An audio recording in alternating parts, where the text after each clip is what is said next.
এই পৃথিবী থেকে বহু দূরে অবস্থান করতেছে। কতটুকু দূরে অবস্থান করতেছে আল্লামা ইসমাইল হক্কি রহমাতুল্লাহি আলাইহি তাফসীরে রুহুল বায়ানের মধ্যে লিখেন, এই সূর্যটা আমাদের থেকে 100 নয় 200 নয়, বরং 9,30,00,000 মাইল দূরে অবস্থান করতেছে। এই সূর্য পর্যন্ত আমরা পৌঁছে গেলাম। সূর্য পর্যন্ত পৌঁছে গিয়ে কি আমাদের আসল বাড়ি জান্নাত পেয়েছি আমরা? অথচ আল্লাহ তাআলা বলেছেন আমাদের আসল বাড়ি জান্নাত আছে উপরের দিকে। বান্দা সারাদিন টেনশন করে, সারাদিন চিন্তা করে, মালিক তুমি বলেছো আমাদের আসল বাড়ি জান্নাত আছে উপরের দিকে। চিন্তা করতে করতে দেখতে দেখতে সূর্য পর্যন্ত আমরা পৌঁছে গেলাম। সূর্য পর্যন্ত পৌঁছে গিয়ে আমাদের আসল বাড়ি জান্নাতের ঠিকানা তো পাইলাম না। কিন্তু তুমি তো বলেছো আমাদের আসল বাড়ি জান্নাত আছে উপরের দিকে, সুতরাং আরো উপরের দিকে যেতে হবে। দিন শেষ হয়ে গেল, রাত শুরু হয়ে গেল। বান্দা অপলক দৃষ্টিতে আকাশের পানে তাকিয়ে আছে, আমাদের আসল বাড়ি জান্নাত আছে উপরের দিকে। এবার আকাশের পানে তাকিয়ে গভীর রজনীতে বান্দা দেখতেছে মিটি মিটি করে কি যেন একটা জ্বলতেছে। ওটার নাম কি? ওটার নাম তারকা। এই জুনি পোকার মতো মিটমিট করে জ্বলতে থাকে। এই তারকা সম্পর্কে আল্লাহ পাক রব্বুল আলামিন সূরাতুস সাফফাতের 6 নম্বর আয়াতে কারীমার মধ্যে ইরশাদ ফরমান, ইন্না যায়্যানাস সামাআদ দুনিয়া বিজিনাতিল কাওয়াকিব।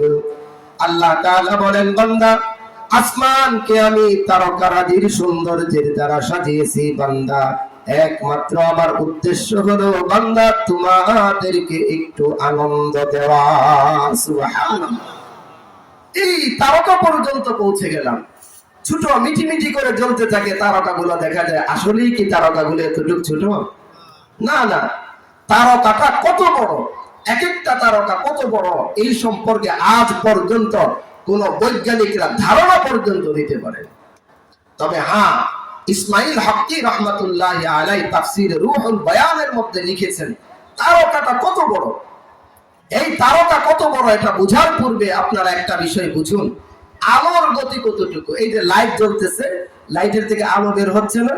টর্চ লাইট আমরা ব্যবহার করি, সুইচ অন করলে আলোটা দৌড়তে, আলোর দৌড় যে দৌড়ের ব্যাগটা কতটুকু, গতিটা কতটুকু, এটা আগে বোঝা দরকার। আলোর গতি হচ্ছে আলো প্রতি সেকেন্ডে 1,86,000 মাইল যাইতে পারে। সুবহানাল্লাহ সুবহানাল্লাহ, 1,86,000 মাইল। এবার বুঝুন এই তারকাটা কত বড়।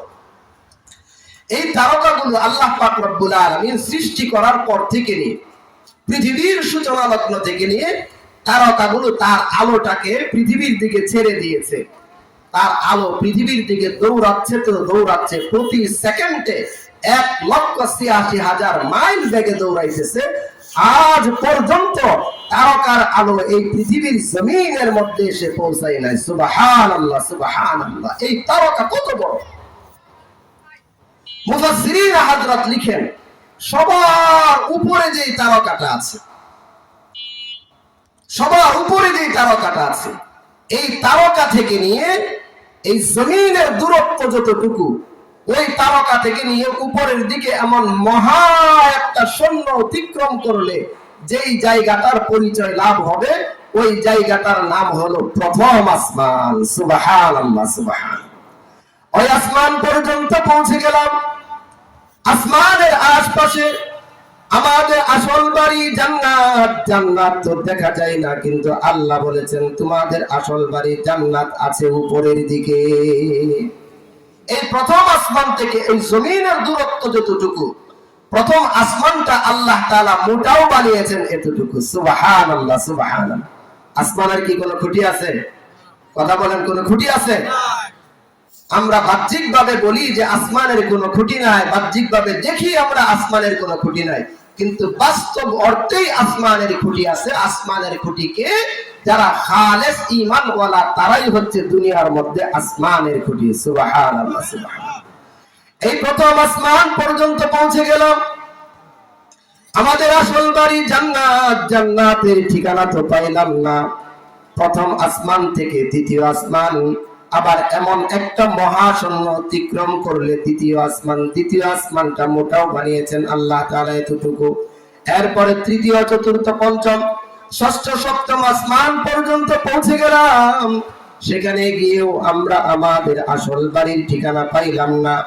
এবার সেখান থেকে নিয়ে সপ্তম আসমান থেকে নিয়ে এই দুনিয়ার জমিনের দূরত্ব যতটুকু, সপ্তম আসমান থেকে উপরের দিকে এমন একটা মহাশূন্য অতিক্রম করলে যেই জায়গাটার পরিচয় লাভ হবে, ওই জায়গাটার নাম হলো সিদরাতুল মুনতাহা।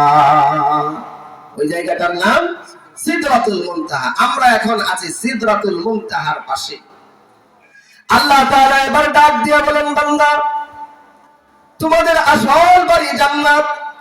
খুঁজতে খুঁজতে প্রথম, দ্বিতীয়, তৃতীয়, চতুর্থ, পঞ্চম, ষষ্ঠ, সপ্তম আসমান অতিক্রম করে চলতে চলতে সিদরাতুল মুনতাহার পাশে চলে এসেছো।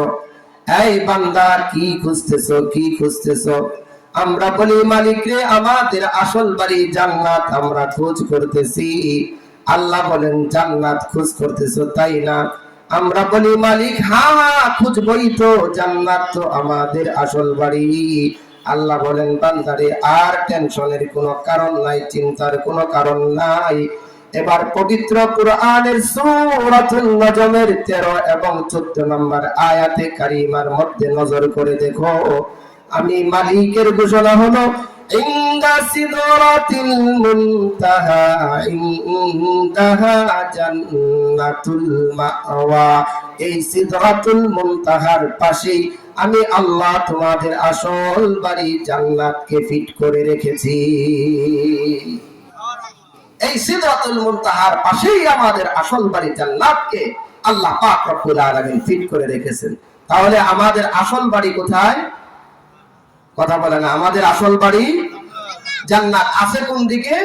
উপরের দিকে। উপরের দিকে কোথায়? সিদরাতুল মুনতাহার পাশে। কথায় কথা আসে যে, হুজুর, আমাদের আসল বাড়ি জান্নাত আছে উপরের দিকে সিদরাতুল মুনতাহার পাশে। এই জান্নাতটা কত বড় হবে? জান্নাত কত বড় হবে এটা জানতে ইচ্ছা করে কিনা?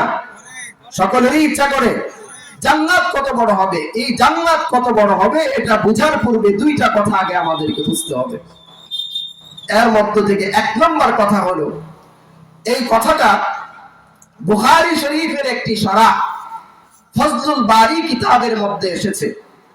যে কিতাবের লেখক হচ্ছে আল্লামা সাব্বির আহমদ উসমানী রাহমাতুল্লাহি আলাইহি। উনি ওনার কিতাবের মধ্যে লিখেন, একদিন রাসূল করিম সাল্লাল্লাহু আলাইহি ওয়াসাল্লাম জিবরাইল আমিনকে বললেন, ভাই জিবরাইল, তুমি যে আমার কাছে এতবার আসো।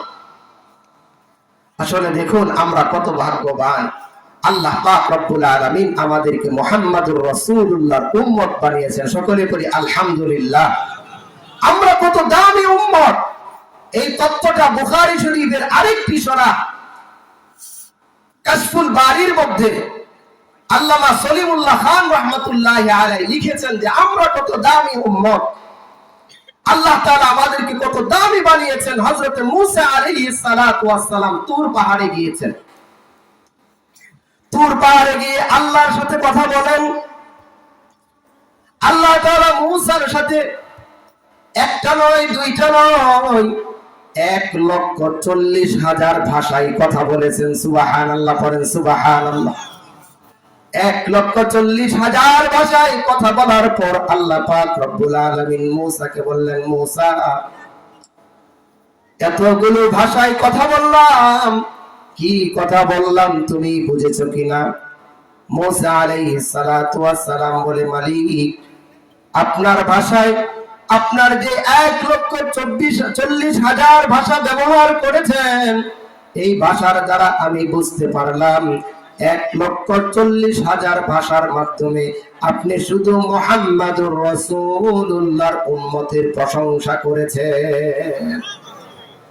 সাথে সাথে হযরত মূসা আল্লাহর কাছে দোয়া শুরু করে দিলেন, মালিক, যে উম্মতের বৈশিষ্ট্য তুমি আমাকে শোনাইলা, এই উম্মত মুহাম্মাদুর রাসূলুল্লাহকে না দিয়ে এই উম্মত আমি মূসাকে তুমি দান করে দাও।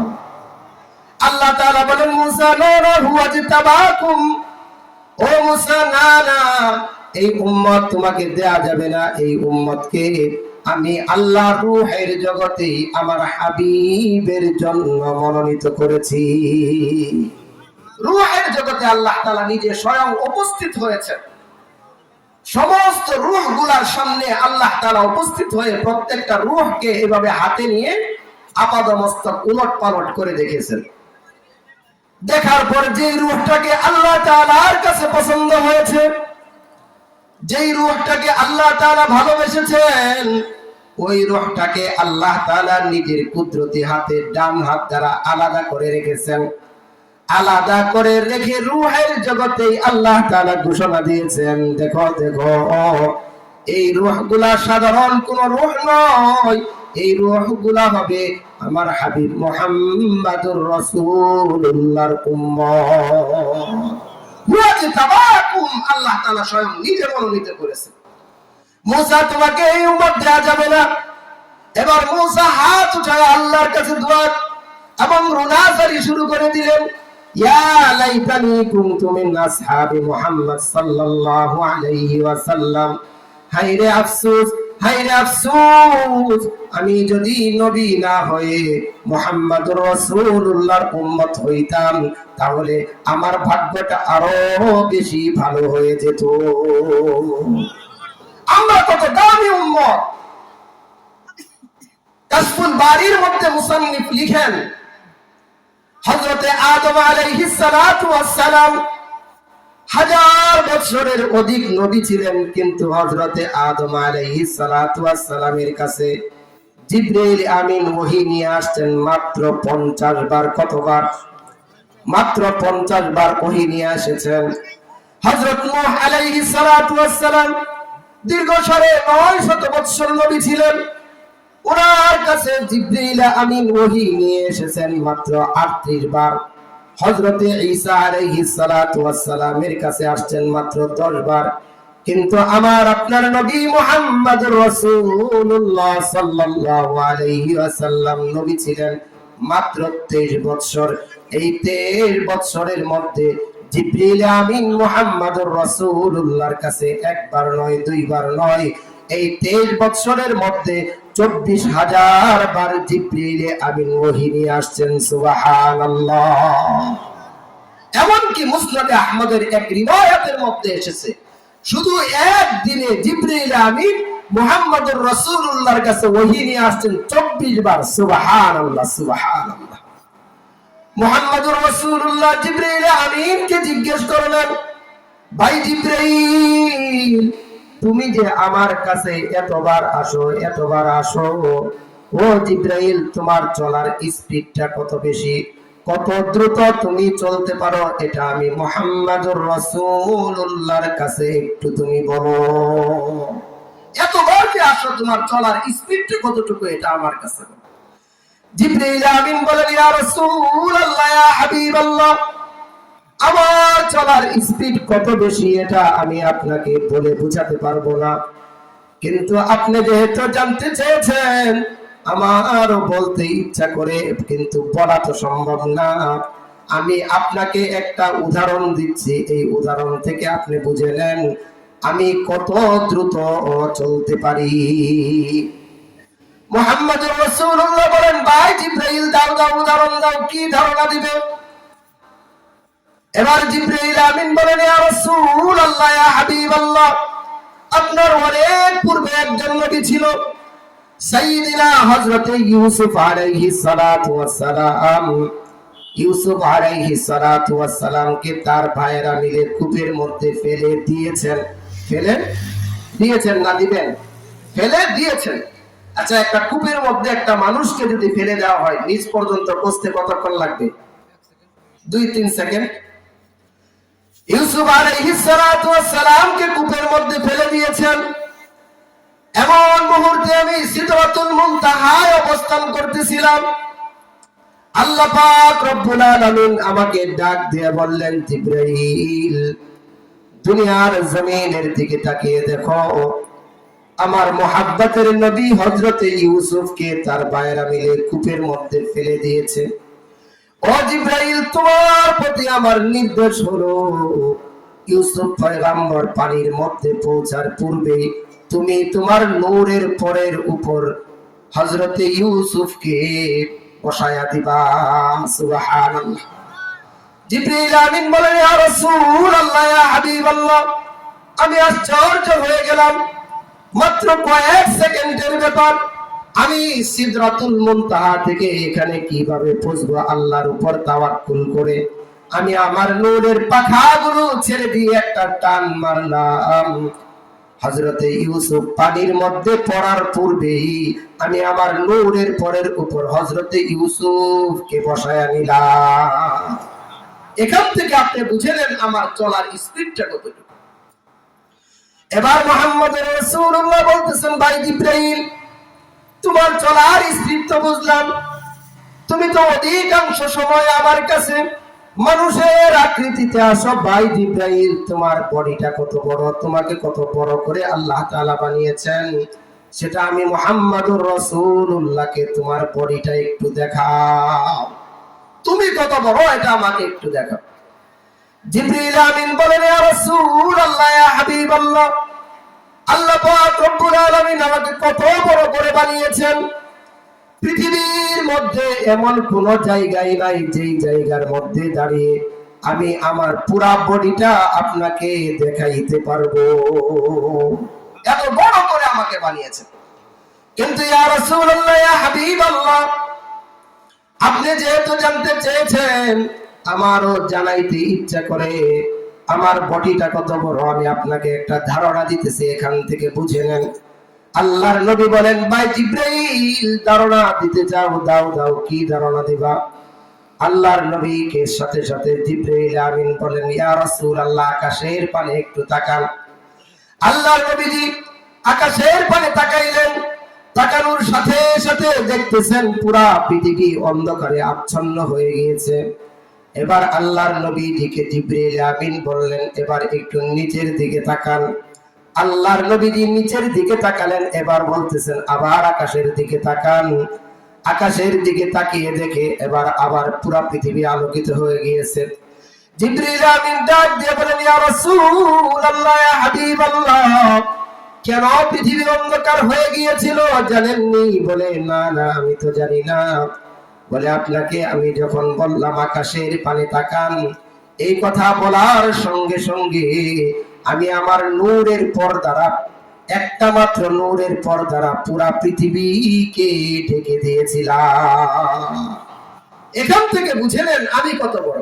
শুধু এরকম একটা না, ওয়ালাহু সিত্তুমিয়াতু জানাহাতিন, বুখারীর বর্ণনার মধ্যে এসেছে জিবরিল আমিনের এমন একটা দুইটা না, বরং পুরা পৃথিবীকে ঢেকে দেওয়া যাবে এরকম 600 পাখা জিবরিল আমিনের শরীরের মধ্যে আল্লাহ তাআলা ফিট করে দিয়েছেন। সুবহানাল্লাহ, সুবহানাল্লাহ। এবার বুঝুন জান্নাত কত বড়।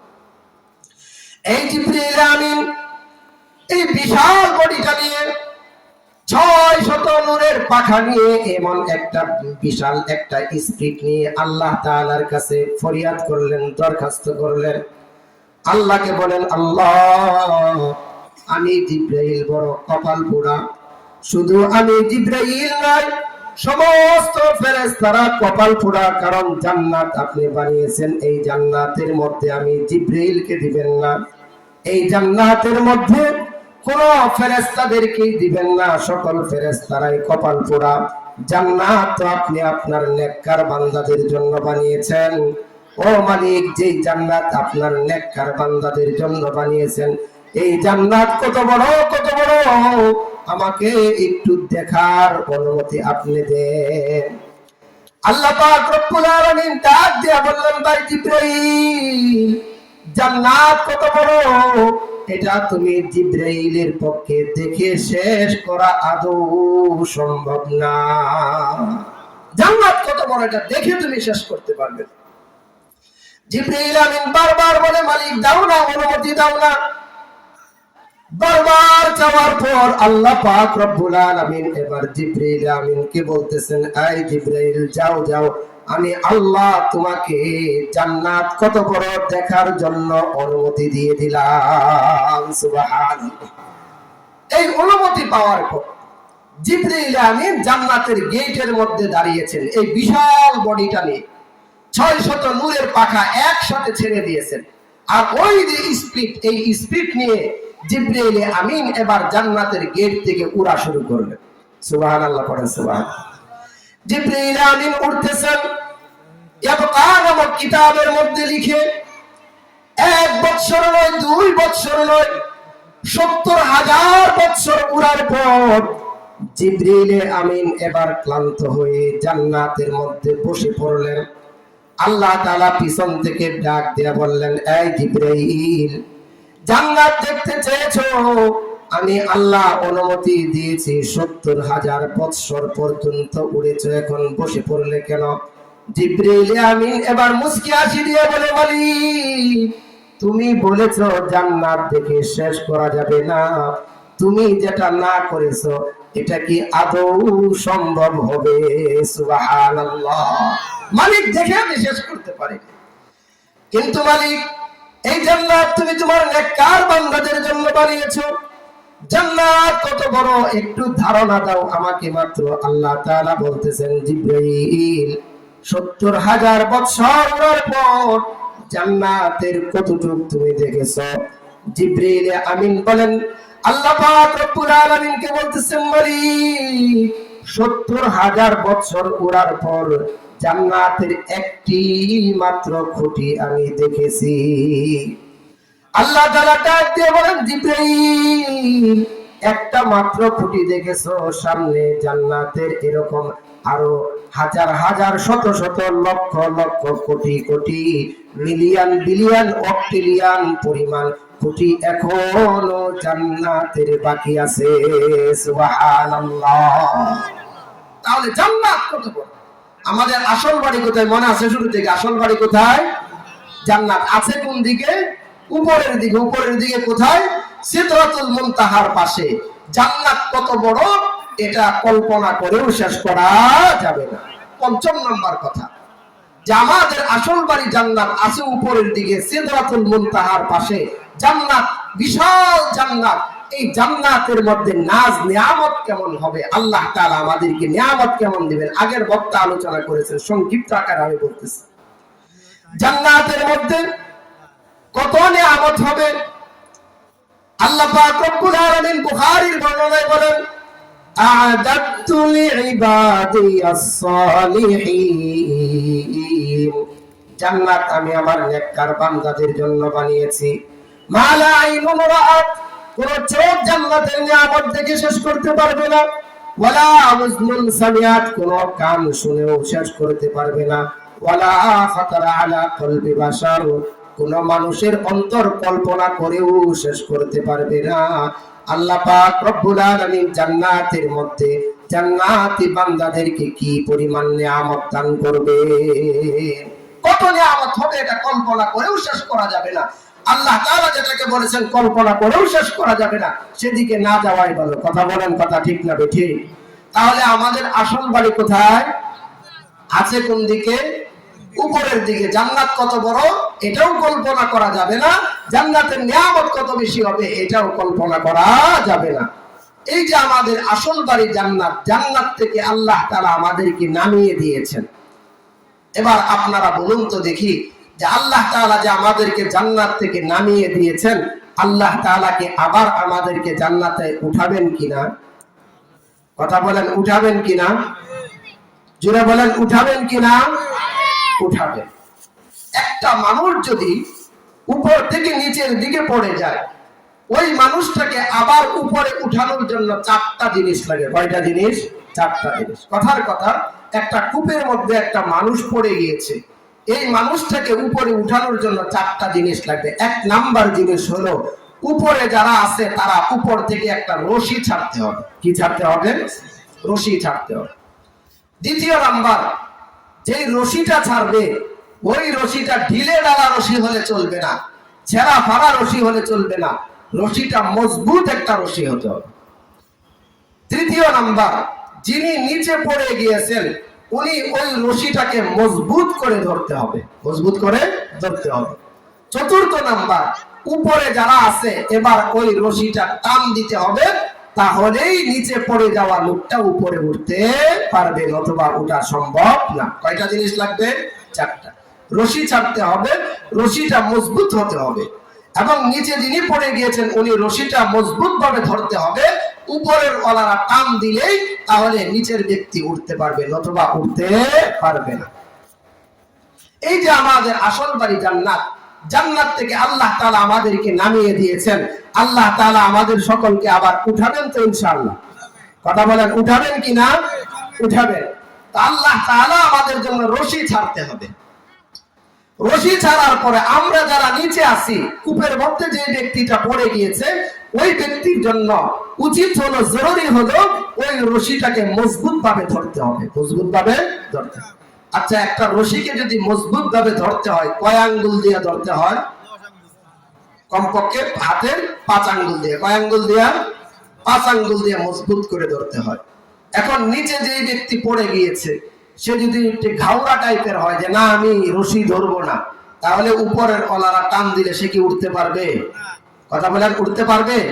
আবার যে রশিটা ছাড়া হয়েছে, এই রশিটা যদি ছিঁড়া থাকে মাঝপথ থেকে পড়ে যাবে।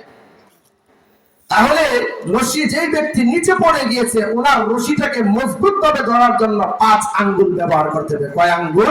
5 আঙ্গুল। এবার দেখুন আল্লাহ তাআলা আমাদের জন্য রশি ছেড়েছেন কিনা। আমি যে আয়াতে কারিমা তেলাওয়াত করেছি, ওই আয়াতে কারিমার মধ্যে আল্লাহ তাআলা এই রশিটার আলোচনা করেছেন। আল্লাহ তাআলা বলেন, ওয়াতাসিমু বিহাবলিল্লাহি জামিআন ওয়া লা তাফাররাকু। আমি আল্লাহ তোমাদের জন্য রশি ছেড়েছি, এই রশিটা মজবুত ভাবে তোমরা ধরো। ওয়া লা তাফাররাকু, পরস্পর তোমরা বিভেদ আর বিচ্ছেদের মধ্যে লিপ্ত হইও না, তাহলে আমি আল্লাহর রশিকে তোমরা মজবুত ভাবে ধরতে পারবে না। আল্লাহর রশিকে ধরার জন্য, দুনিয়ার রশিকে ধরার জন্য যেমন 5 আঙ্গুল লাগে, আল্লাহর রশিকে ধরার জন্য 5টা বিষয় লাগবে। কয়টা বিষয়? 5টা বিষয়। 1 নম্বর বিষয় হলো ঈমান। বলেন, 1 নম্বর বিষয় ঈমান। দ্বিতীয় নম্বর বিষয় হলো ইবাদত। দ্বিতীয় নম্বর বিষয় ইবাদত। তৃতীয় নম্বর বিষয় মুআমালাত, লেনদেন ভালো হইতে হবে। কি দেন? লেনদেন ভালো হইতে হবে। চতুর্থ নম্বর বিষয় হলো মুআশারাত, আচার আচরণ ভালো হইতে হবে। পঞ্চম নম্বর বিষয় হলো আখলাক, চরিত্র সুন্দর হইতে হবে। 5টা জিনিসের মাধ্যমে রশি ধরতে হবে। ঈমান লাগবে, ইবাদত লাগবে, লেনদেন ভালো হইতে হবে, আচার আচরণ ভালো হতে হবে, এবং আচার আচরণ ভালো হওয়ার পাশাপাশি চরিত্রটাও ব্যক্তিটার ভালো হতে হবে। এই 5টা বিষয় যদি থাকে, তাহলেই সেই ব্যক্তির রশিকে মজবুত করে ধরতে পারবে। এবার কথা হলো, আল্লাহ বলেছেন রশি ধরার জন্য, এই রশি ধরলে জান্নাতের মধ্যে পৌঁছে যাবে। বান্দা এবার রশি খুঁজে, রশি খুঁজতে খুঁজতে পেরেশান, মক্কায় গেছে রশি খোঁজার জন্য, আসমানের দিকে তাকিয়ে আছে। আল্লাহ বলেছেন রশি ধরার জন্য, কিন্তু মক্কায় তো কোনো রশি নাই। মদিনায় গেছে, মদিনায় গিয়ে দেখে রশি নাই। এবার ইস্তেমার মাঠের মধ্যে গেছে, ইস্তেমার মাঠের মধ্যে গিয়ে খুঁজতেছে রশি কোথায় পায়, রশি কোথায় পায়। ইস্তেমার মাঠের মধ্যে গিয়ে দেখে রশি নাই, মসজিদের মধ্যেও রশি নাই। এবার বান্দা পাগল পারা হয়ে শুধু ঘুরতেছে। আল্লাহ বলেছেন রশি ধরার জন্য, রশি কোথায় পায়।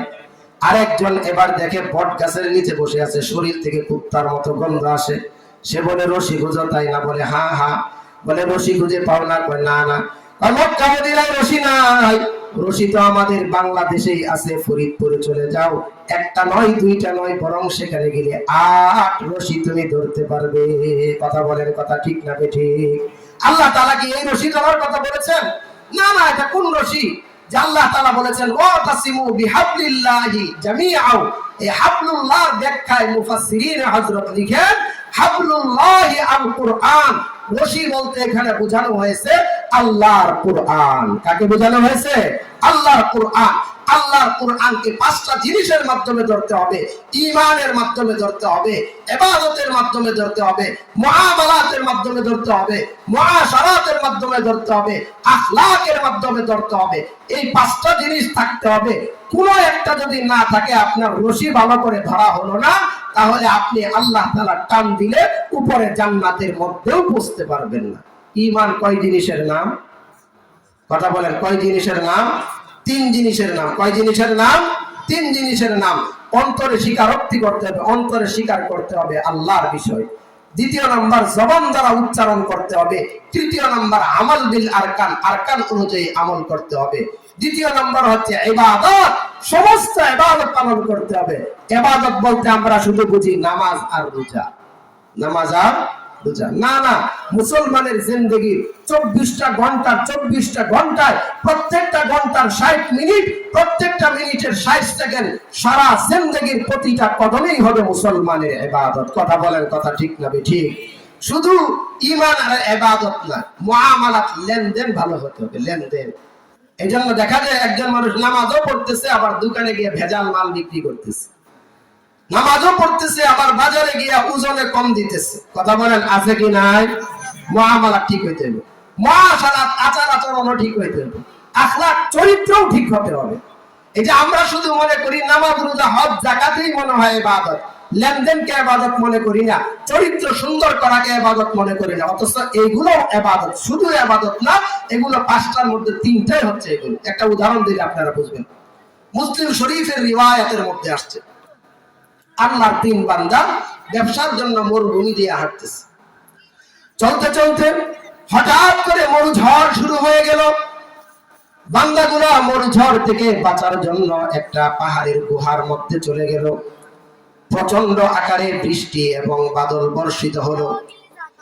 বৃষ্টি বাদল বর্ষিত হওয়ার পর পানির স্রোতের কারণে উপর থেকে একটা পাথর এসে তাদের গুহার মুখটাকে সম্পূর্ণরূপে বন্ধ করে দিল। এমন ভাবে বন্ধ করলো যে তারা সেখান থেকে সূর্যের আলো পর্যন্তও দেখতে পারে না। তিন বন্ধু মিলে গুহার মধ্যে পরামর্শ করতেছে, এই যে গুহার মধ্যে আটকা পড়লাম, পাথর তো আমাদের দ্বারা সরানো সম্ভব না, পাথর আমরা সরাইতে পারবো না, সুতরাং এখানে আমাদের মৃত্যু অনিবার্য। আমরা তো এখানে মৃত্যু ছাড়া বিকল্প কোনো পথ নাই, চিল্লা ফাল্লা করলেও কেউ শুনবে না, সুতরাং কি করা যায়? তিন বন্ধু পরামর্শক্রমে সিদ্ধান্ত নিল, আমরা এখন আমাদের জীবনের সর্বশ্রেষ্ঠ আমল, এই কথাটা আপনারা বলেন, জীবনের সর্বশ্রেষ্ঠ আমল বলেন, কি বলছে? জীবনের সর্বশ্রেষ্ঠ আমলের বিনিময়ে আল্লাহ তাআলার কাছে যাব, আল্লাহ যেন এই পাথরটাকে সরায়া দেয়। এই পরামর্শের ভিত্তিতে এক ব্যক্তি নামাজের মধ্যে দাঁড়িয়ে গেলেন, 2 রাকাত নামাজ পড়তেছে। 2 রাকাত নামাজ আদায় করে ওই বান্দা চোখের পানি ছেড়ে দিয়ে আল্লাহর কাছে রুনা জারি করা শুরু করলেন। আল্লাহ, আজকে আমরা 3 বন্ধু এখানে বন্দী হয়ে গিয়েছি, সূর্য পর্যন্ত দেখা যায় না।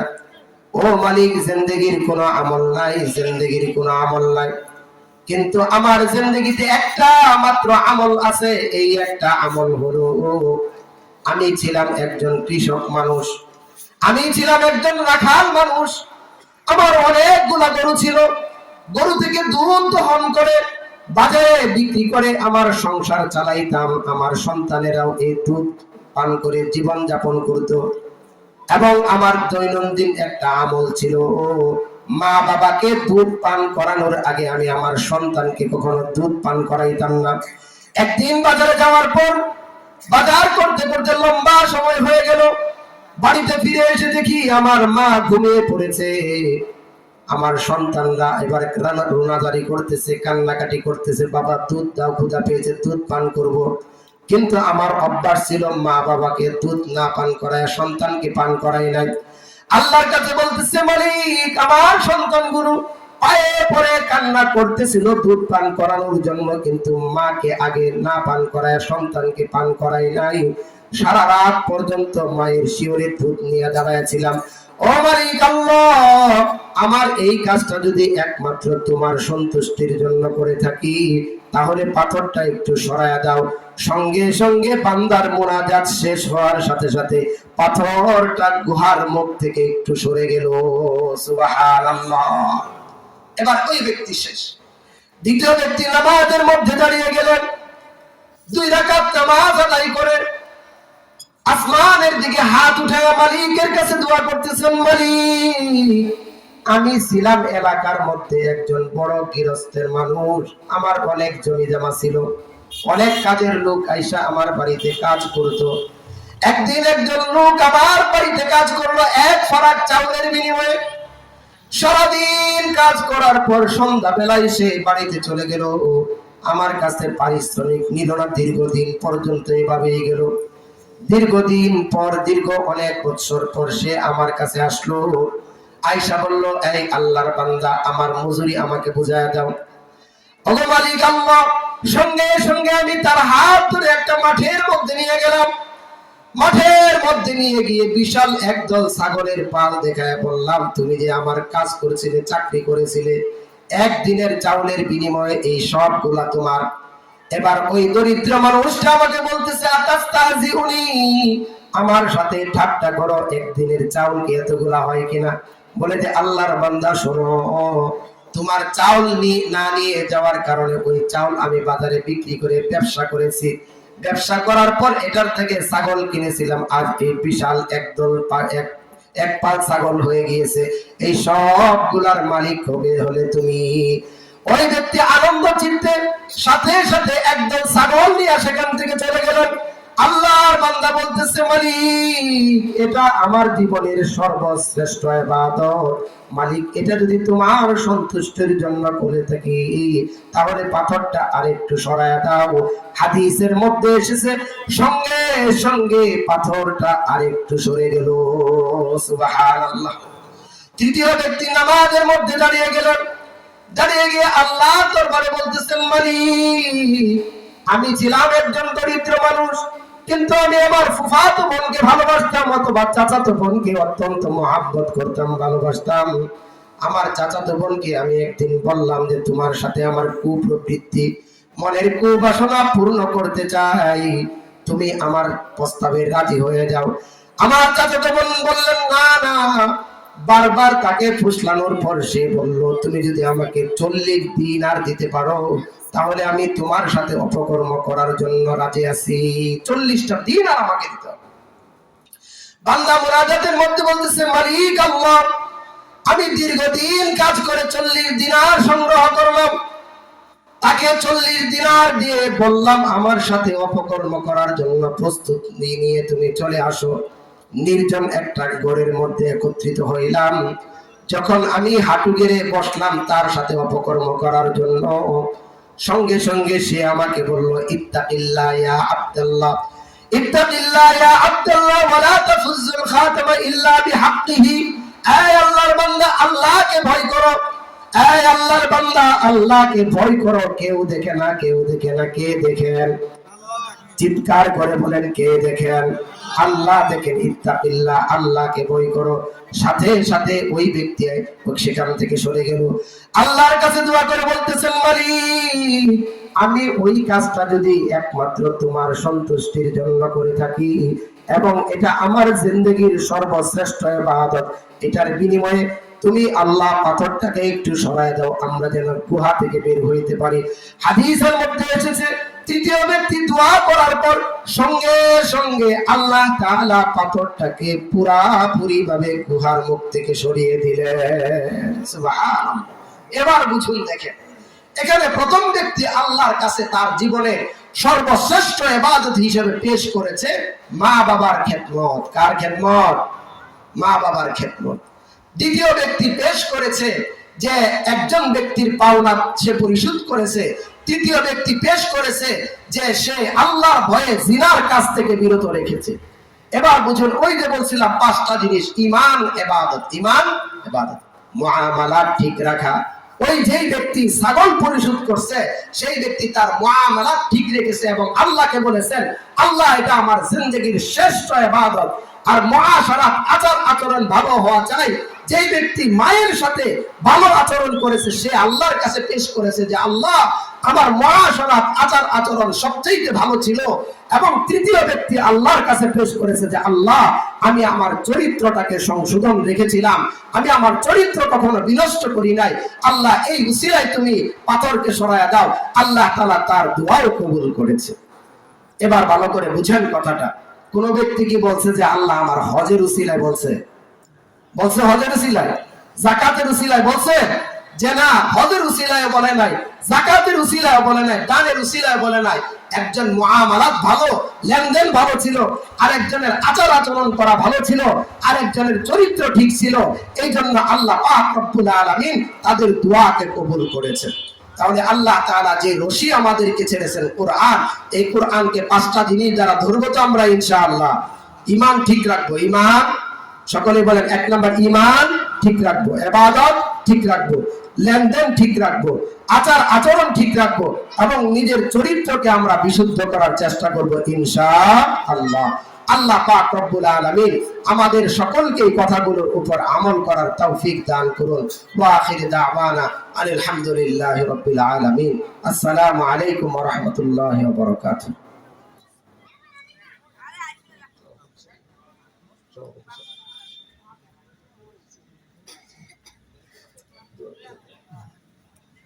সকলে দুরূদ শরীফ পড়ি। আল্লাহুম্মা সাল্লি আলা মুহাম্মাদ ওয়া আলা আলি মুহাম্মাদ কামা সাল্লাইতা আলা ইব্রাহিম ওয়া আলা আলি ইব্রাহিম ইন্নাকা হামিদুম মাজিদ। আল্লাহুম্মা বারিক আলা মুহাম্মাদ ওয়া আলা আলি মুহাম্মাদ কামা বারাকতা আলা ইব্রাহিম